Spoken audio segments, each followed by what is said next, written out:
जय माता रानी दोस्तों, आप सभी का बहुत बहुत स्वागत है आपकी अपने चैनल राधा कृष्ण ऑफिशियल में। उम्मीद करती हूँ आप लोग बहुत अच्छे होंगे। तो ये बताने के लिए कमेंट बॉक्स में जय श्री विष्णु ज़रूर लिखिएगा। तो चलिए दोस्तों, आज आप सुनेंगे गुरु व्रत की कथा। अब भगवान बृहस्पति देव और भगवान श्री हरि विष्णु का ध्यान करते हुए कथा सुनते हैं। तो आप लोग कथा को पूरा ज़रूर सुनिएगा, क्योंकि कथा आधा अधूरा नहीं सुना जाता है। तो चलिए कथा को शुरू करती हूँ। भारतवर्ष में एक प्रतापी और दानी राज्य करता था। वह नित्य नियम से गरीबों और ब्राह्मणों की सहायता करता था। यह बात उसकी पत्नी को अच्छी नहीं लगती थी। ना ही तो वो गरीबों को दान करने देती थी और न ही भगवान का पूजा करती थी, और राजा को भी दान देने से मना करती थी। एक दिन की बात है, जब राजा वन में शिकार खेलने वन में चले गए तो रानी ने महल में अकेली थी, और उस समय बृहस्पति देव ने साधु का भेष में राजा के महल में भिक्षा लेने के लिए आ गए और कहने लगे, भिक्षाम देहु भिक्षाम देहु। तब तक रानी अंदर से आई और भिक्षा देने से मना कर दी और कहा कि हे साधु महाराज, मैं तो दान पुण्य से तंग आ गई हूँ। मेरे पति सारा धन लुटाते रहते हैं। हे साधु महाराज, आप अपना इतना कृपा करें कि हमारे सारे धन नष्ट हो जाए, ना रहेगी बांस और ना बजेगी बांसुरी। तब साधु महाराज ने कहा कि हे देवी, तुम तो बड़ी ही विचित्र हो। धन संतान तो सभी चाहते हैं, पुत्र और लक्ष्मी तो पापी के घर भी होने चाहिए। यदि तुम्हारे पास अधिक धन है तो तुम भूखे को भोजन कराओ, प्यासे को प्याऊ खुनवाओ और मुसाफिरों के लिए धर्मशाला बनवा दो। जो निर्धन हैं, अपने कन्या का विवाह नहीं कर सकते हैं, उनके विवाह करा दो। ऐसे कई काम हैं जिनको तुम कर सकती हो, और उनको करने से तुम्हारा यश लोक परलोक दोनों सुधर जाएगा। परंतु रानी पर ये उपदेश कोई प्रभाव नहीं पड़ा। तब रानी बोली, महाराज, आप मुझे कुछ मत समझाओ। मैं ऐसे धन नहीं चाहती हूँ जो हर जगह बांटती फिरूं। तब साधु महाराज ने तथास्तु बोल दिए और बोले कि तुम ऐसा करना कि बृहस्पतिवार को घर लिपकर पीली मिट्टी से अपना सिर धोकर स्नान करना और भट्ठी चढ़ाकर कपड़ा धोना। ऐसे करने से आपका सारा धन नष्ट हो जाएगा। इतना कहकर वो साधु महाराज अंतर्धन हो गए। तब रानी ने साधु के कहे अनुसार सारे बातों को पूरा करते हुए रानी को केवल 3 बृहस्पतिवार के ही बीते थे कि उनकी समस्त धन संपत्ति नष्ट हो गई।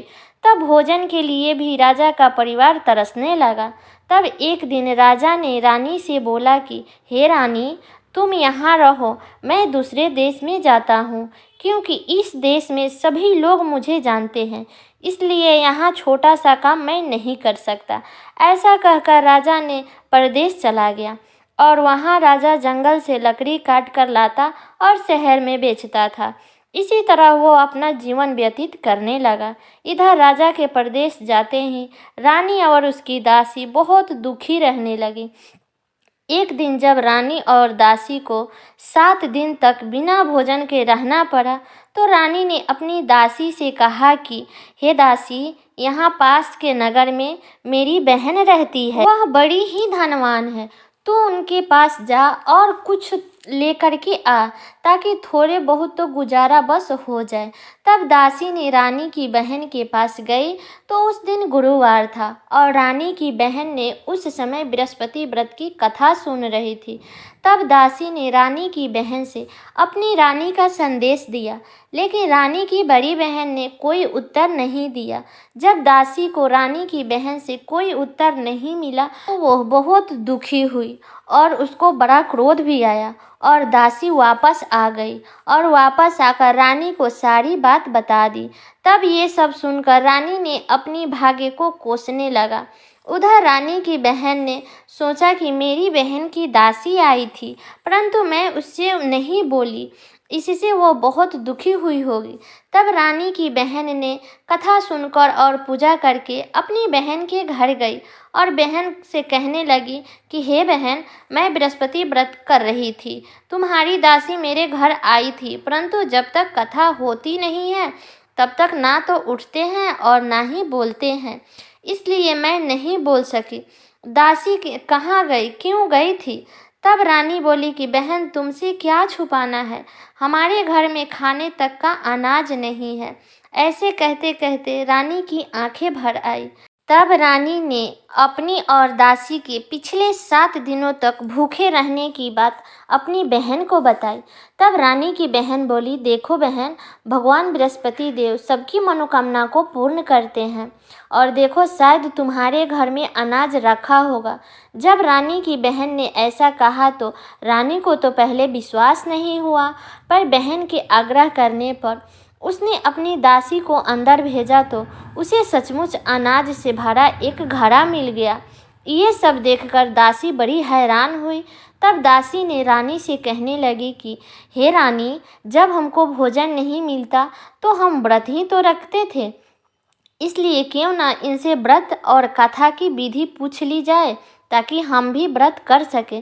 तब रानी ने अपनी बहन से बृहस्पति व्रत के बारे में पूछा।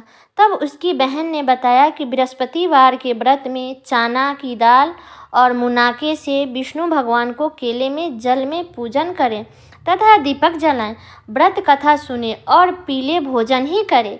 ऐसे करने से बृहस्पति देव प्रसन्न होते हैं। व्रत और पूजन विधि बताकर रानी की बहन ने अपने घर को लौट गई। तब जब 7 दिन के बाद जब गुरुवार आया तो रानी और दासी ने व्रत रखा। घुड़साल में जाकर चना और गुड़ लेकर के आई।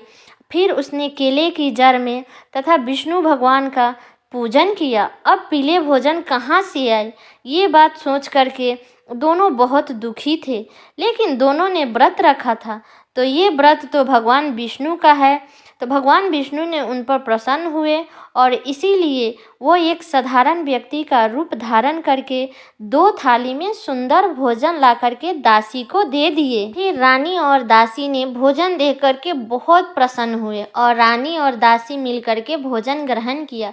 उसके बाद वो सभी गुरुवार को व्रत करके पूजन करने लगी। बृहस्पति भगवान की कृपा से उनके फिर से वापस धन संपत्ति आ गए, परंतु रानी फिर से पहले की तरह आलस्य करने लगी। जब रानी के पास में धन संपत्ति आ गया तो तब दासी बोली कि देखो रानी, तुम पहले भी इस प्रकार से आलसी करती थी, इसी कारण सभी धन नष्ट हो गया था, और अब जब भगवान बृहस्पति भगवान की कृपा से धन मिला है तो तुम्हें फिर से आलस्य करती हो। रानी को समझाती हुई दासी कहती है, बड़ी मुसीबत के बाद हमने यह धन पाया है, इसीलिए हमें दान पुण्य जरूर करना चाहिए, भूखे मनुष्य को भोजन कराना चाहिए और धन को शुभ कार्यों में खर्च करना चाहिए, जिससे तुम्हारे कुल का यश बढ़ेगा, स्वर्ग की प्राप्ति होगी और पितृ भी प्रसन्न होंगे।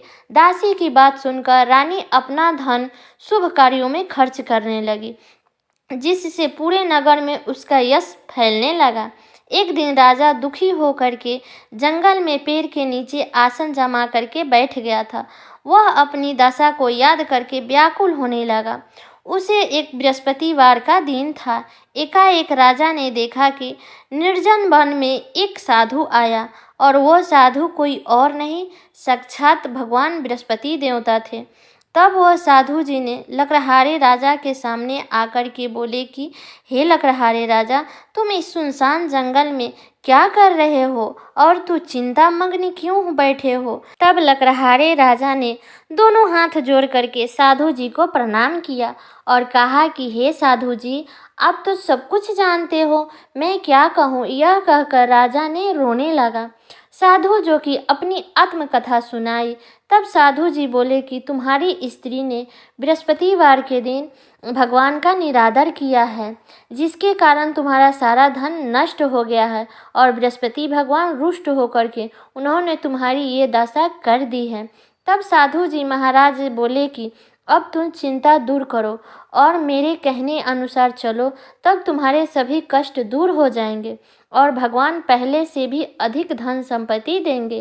तब साधु जी के बोले कि तुम बृहस्पतिवार के दिन कथा किया करो, 2 पैसे के चना मुनाका लाकर उनका प्रसाद बनाओ और जल से लोटे में शक्कर मिलाकर अमृत तैयार करो।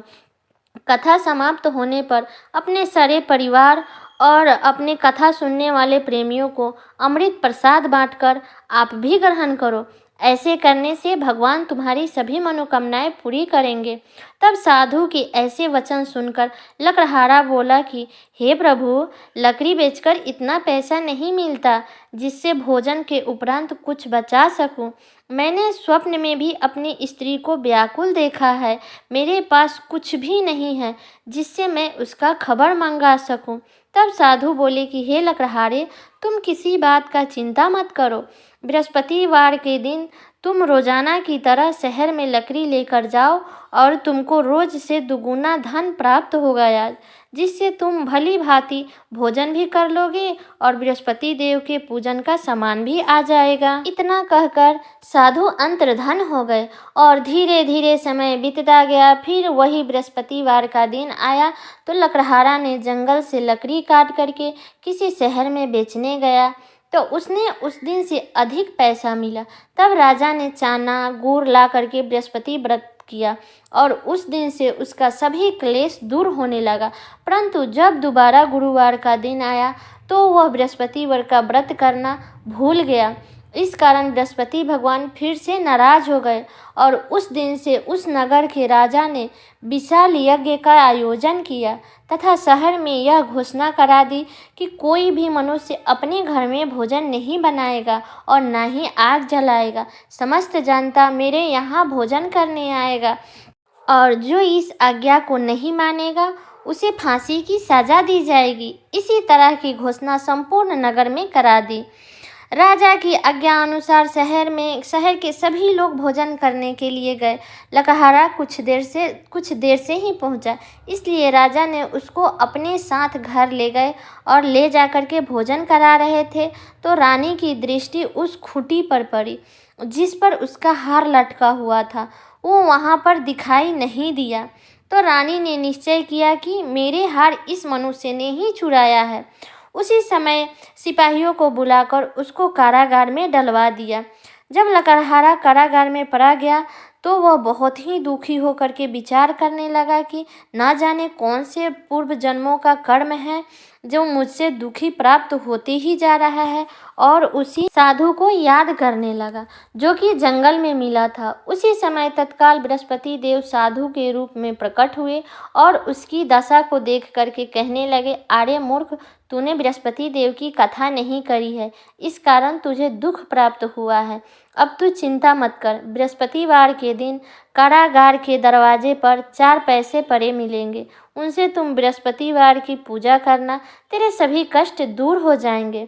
बृहस्पतिवार के दिन उसे 4 पैसे मिले। लकड़हारा ने कथा कही। उसी रात्रि को बृहस्पति देव ने उस राजा के स्वप्न में आए और कहा कि हे राजा, तुमने जिस आदमी को कारागार में बंद कर दिया है वह निर्दोष है, वह राजा है, उसे छोड़ दो। जो तुम्हारी रानी का हार है उसी खूंटी पर लटका है। अगर तू ऐसा नहीं करेगा तो मैं तेरा राज्य को नष्ट कर दूंगा।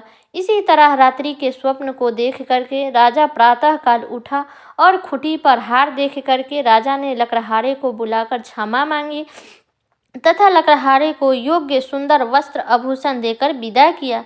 तब बृहस्पति देव की आज्ञा अनुसार लकड़हारे ने अपने नगर को चल दिए। जब अपने नगर के निकट पहुँचे तो उसे बड़ा ही आश्चर्य हुआ कि तब तक राजा ने देखा कि नगर में पहले से अधिक बाग, तालाब, कुआं, बहुत सी धर्मशालाएं, मंदिर आदि बन गई है। जब राजा ने यह सब देखा तो पूछा कि ये किसका बाग है और धर्मशाला है। तब नगर के सब लोगों ने कहने लगे कि यह सब रानी और बाकी के हैं। तब राजा को बड़ा आश्चर्य हुआ और गुस्सा भी आया।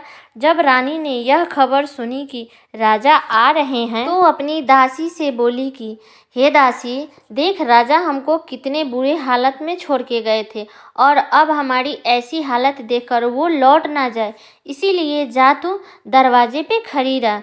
तब रानी के आज्ञा अनुसार दासी दरवाजे पे खड़ी हो गई। जब राजा आए तो क्रोध करके अपनी रानी से पूछा कि यह धन तुम्हें कैसे प्राप्त हुआ। तब रानी बोली, हमें यह सब धन बृहस्पति देव के व्रत के प्रभाव से प्राप्त हुआ है। तब राजा ने निश्चय किया कि 7 रोज बाद तो सभी बृहस्पति का पूजन करते हैं, परंतु मैं प्रतिदिन में 3 बार कहानी तथा रोज व्रत करूँगा। अब हर समय राजा के दुपट्टे में चने की दाल बंधी रहती थी। दिन में 3 बार कहानी कहता था।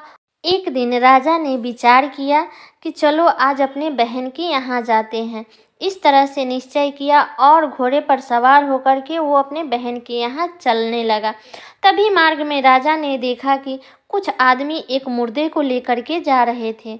उन्हें रोककर राजा ने कहा कि अरे भाई, मेरी बृहस्पति देव की कथा सुन लो। तब सभी आदमी बोले कि तुम्हें दिखाई नहीं देता क्या, यहाँ हमारी आदमी मर गया है और इसको कथा की पड़ी है। लेकिन कुछ लोगों ने बोला कि ठीक है, कहो, हम तुम्हारी कथा सुनेंगे। तब राजा ने दुपट्टे से चने का दाल निकाला और कथा कहने लगा। जब कथा आधी हुई तो मुर्दा हिलने लगा और जब कथा समाप्त हो गई तो राम राम कह के मनुष्य उठ कर के खड़ा हो गया। तो वो लोग विष्णु भगवान के जय जयकार करने लगे। जब राजा और कुछ दूर आगे गया तो उसे एक किसान खेत में हल चलाते मिला। राजा ने उसे देखा और उससे बोला, अरे भाई, तुम मेरे बृहस्पतिवार की कथा सुन लो। किसान बोला, जब तक मैं तेरी कथा सुनूंगा तब तक मैं 4 हरैया जोत लूँगा। जा अपनी कथा किसी और को सुना। इस तरह राजा आगे चलने लगा। राजा के हटते ही बैल पछाड़ खा करके गिर गया तथा किसान के पेट में बड़ी जोर की दर्द होने लगा। उस समय किसान की माँ रोटी लेकर के आई।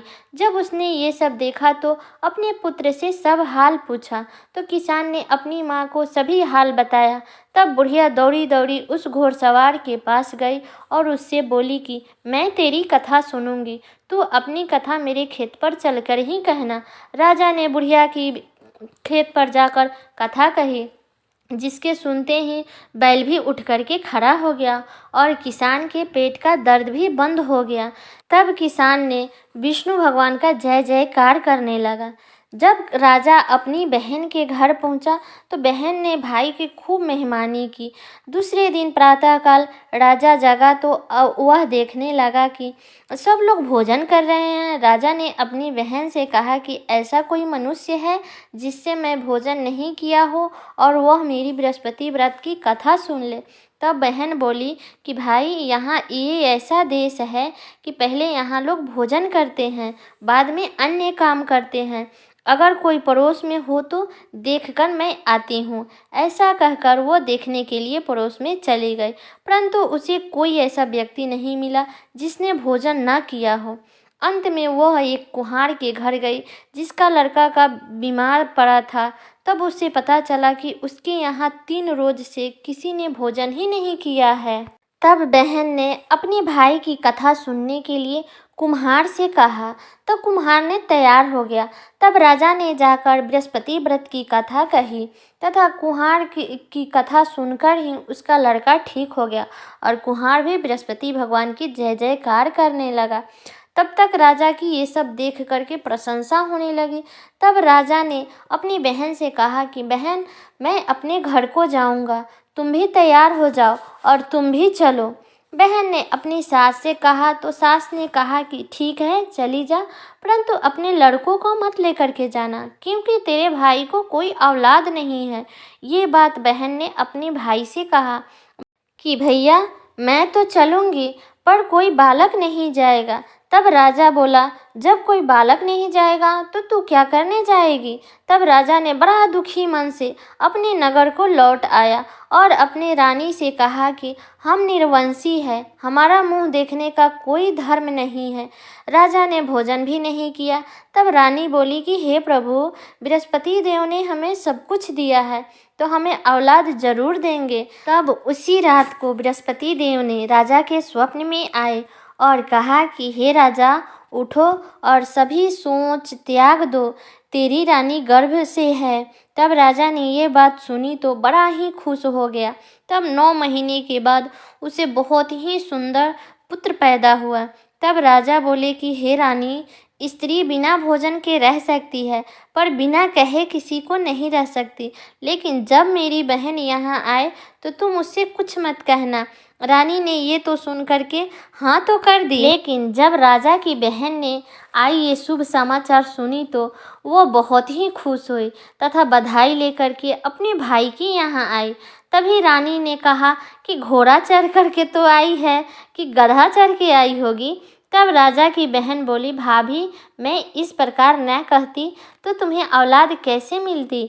बृहस्पति देव ऐसे ही जैसे जिनके मन की कामनाएं हैं सभी को पूर्ण करते हैं, और जो सद्भावना पूर्वक बृहस्पति का व्रत करता है एवं कथा पढ़ता है अथवा दूसरे को सुनाता है तो बृहस्पति देव उनकी सभी कामनाओं को पूर्ण करते हैं। जैसे सच्ची भावना से राजा और रानी ने उनकी कथा का गुणगान किया था तो उनकी सभी इच्छाएं बृहस्पति देव ने पूर्ण किया।